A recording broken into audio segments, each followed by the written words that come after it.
Bigyan natin ngayon ng opinion reaction itong mga pahayag ni Senator Juan Miguel Zubiri tungkol sa impeachment ni VP Sara.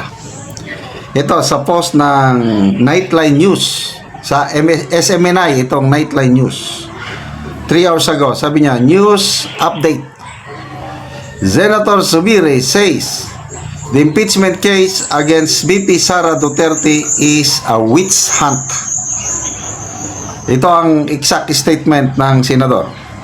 They want to remove her from office para yung iba makaupo.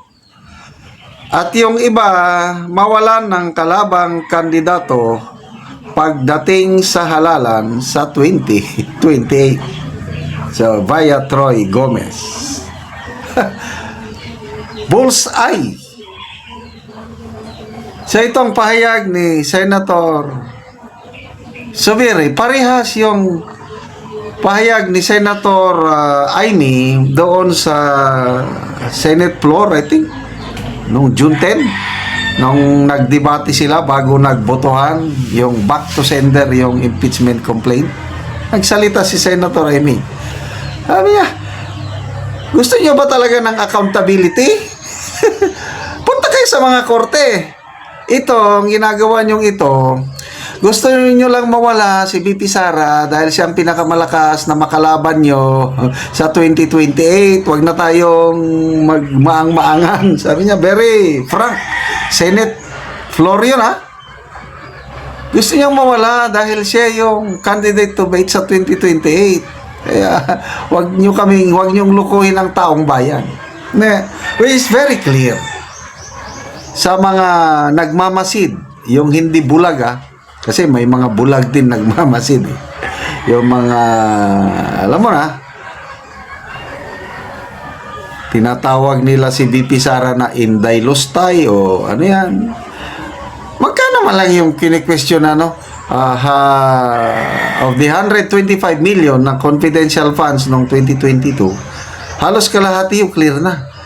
Mga 70 million lang yung may notice of disallowance.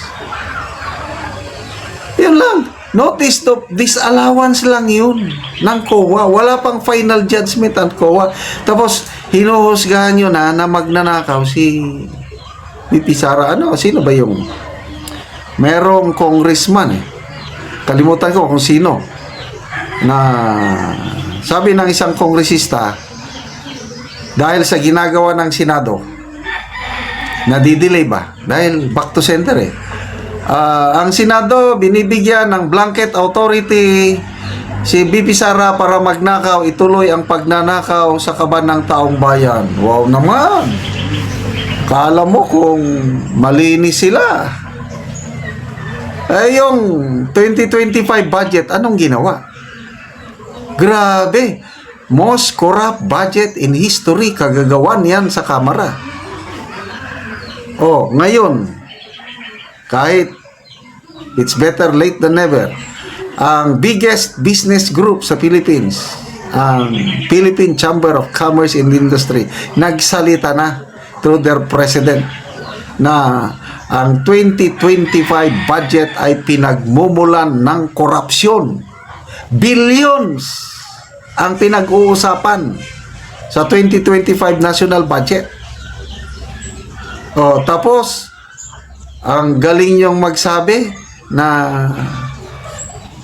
VP Sara magnanakaw na. Sino ang mag-judge? COA.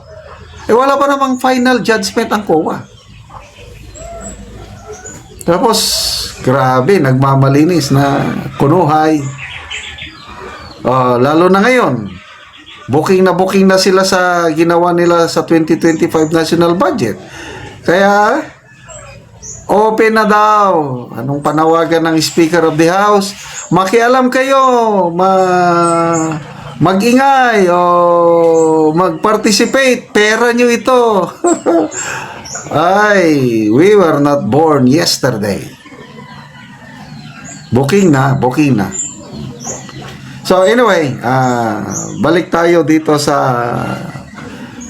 pahayag ni Senator Zubiri, a real Mindanaoan. Okay, by the way, yung impeachment ni BP Sara. Yung mga pumirma. Sa Bukidnon, I think 5 congressmen o 6 ba? Only one did not sign. Mga congressmen sa Bukidnon. At sino yung nag-iisa na hindi pumirma sa impeachment ni BP Sara? Congressman Jose Maria Zubiri. Sino yan? Yan ang tatay. Yan ang tatay ni Senator Zubiri. So, very consistent. Yung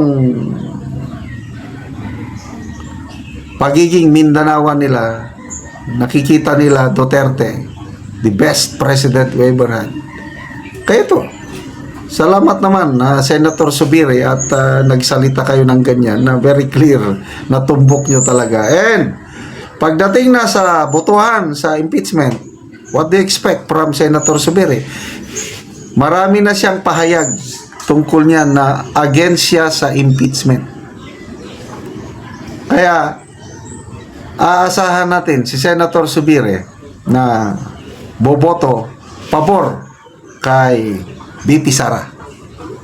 So, labanan sa Senate presidency, nagsalita na si Senator Jingo Estrada.